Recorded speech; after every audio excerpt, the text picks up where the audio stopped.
Again, anyone who follows scripture very carefully will know that. All right. It was rare. It was rare for angels to appear and what they wore was described. It was rare. In some instances, when angels appeared to people, all right, what they came with was such a blinding light that it struck fear in the heart of the people. But in this instance, what they wore was called white apparel, which again, according to scripture, all right, is a metaphor used to describe what? The righteousness of saints. You see, rarely, notice I said rarely, all right, only on tiny few occasions, rarely are angels said to wear white. Rarely. Look at different times they say to people, all right, to Moses. We are not told what he wore. Rather, the guy was what? He manifested as fire. Look at the one that appeared to Joshua. You're not told what he wore. Are you paying attention now? You see? But when you look at times when the prophets spoke of their vision of Jesus' manifestation, Jesus in all of his glory, in some instances they were careful to tell us that he wore something. Are you paying attention? Why? So you see that angels had more glory than Jesus. They carried so much glory that what? People couldn't see what they wore, but they could see what Jesus wore. It's detail that require what? Attentiveness. Are you following? We're in church. Listen, make sure you're following. Detail that requires what? Attentiveness. He said 2 men wearing white apparel. It would have just said 2 men. 2 men in glory. Because you will notice, every portion of scripture, in whatever is described, is described with intentionality. You must pay attention to everything. Every detail. Look at that vision of Ezekiel. Ezekiel 47. He was told, did you notice? Every time the being would measure, all right, 1,000 cubits, he will tell him to, but as he measured, we're told 1,000 cubits. He didn't just say he measured. Say he measured 1,000 cubits. He is talking to you. There is something in that 1,000 cubits. He said he brought him through the water was to the ankle.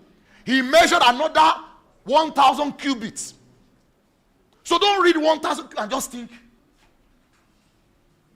Find out what is the, first, before you say the spiritual meaning, first ask the scriptural meaning before you go spiritual.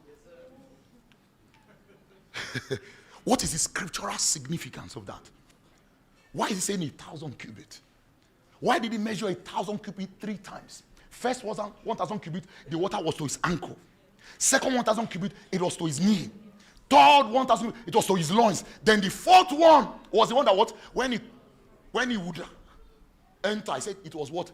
A river that could not be passed over. Details. Details. Don't presume any portion of scripture. That is what leads to false doctrines. And false doctrine will produce false life, false spiritual practices. That's why I see believers who engage in certain so-called spiritual practice that have no root in scriptures. Say because it's Jewish practice, therefore it must be spiritual. That is Jewish doesn't mean it's spiritual. It is only spiritual if it is scriptural. You must understand that. Are we here? Yeah. Are you following? Say, listen, we are in a very interesting season right now. All right? You've been hearing it. You've been hearing it. But I don't know if we understood the implication. I mean, when I mean we, I mean the church. For years, you've been hearing such words as alignment, alignment, alignment. And many times, you're hearing alignment, you are not even seeing alignment. You are seeing alignment. And in the middle of the breath, you are seeing scriptures being disaligned. Maligned. All right? And unaligned. So it has become what? One of the popular what? So-called prophetic phrase. Divine alignment. You must come into divine alignment. But where does it begin? It begins with correctly interpret. Use Paul's words. Rightly dividing the word of truth. That's where divine alignment starts. That's where it begins. Correctly. Darby says cutting in a straight line. The word of truth. That's where it begins. That's where alignment begins. It's not a phrase you throw around. God is calling you into divine alignment. That's not where it starts, sir. That's not where it begins. It begins in what? In what? In the practice of carefully, correctly interpreting scriptures. Listen. And that begins with you.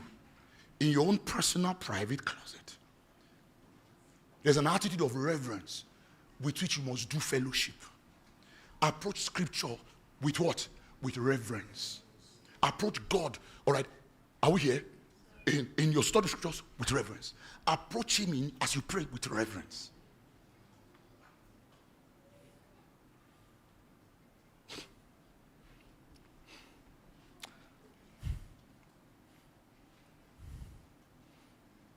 So, he says, and while they looked steadfastly toward heaven, as he went up, behold, 2 men stood by them in white apparel, which also said, Ye men of Galilee, why stand ye gazing up into heaven?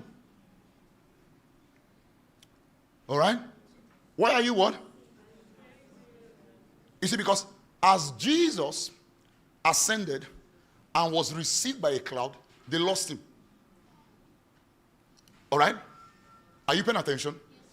Listen, because where he went to is not physically up. All right? Are you paying attention? But by the time Jesus ceased to be seen, because it says the cloud received him from their sight.